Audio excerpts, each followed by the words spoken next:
SI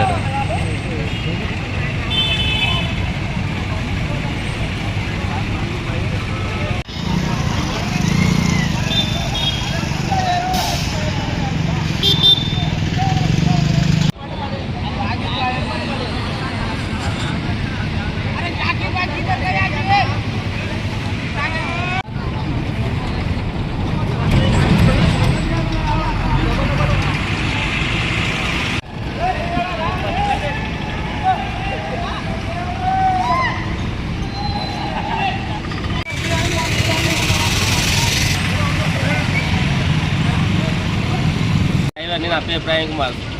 నేను 3 రోజులు అయింది బండ్లు అన్నీ వచ్చి జిన్ని మిల్ల కాల్ చేసుకుంటాను. నేను నైట్ కాల్ చేసి నైట్ వచ్చిన వాళ్ళు పొద్దున కాల్ చేసుకుంటున్నారు. ఇప్పుడు కాల్ చేసుకొని అంటున్నారు. నేను వచ్చి 3 రోజులు అయింది. ఒక్కొక్క బండికి 2,000 నుంచి 3,000 వెయిటింగ్ ఛార్జ్ తీసుకుంటారు. బండ్లు మాకు కాల్ కాబట్టి వెయిటింగ్ ఛార్జ్ ఇస్తారు. మాకు ఈరోజు బండ్లు కాల్ చేస్తారు. బండ్లు కావాలి, బండ్లు ఖాళీ కావాలి. ఇదే మాట మాకు రైతు.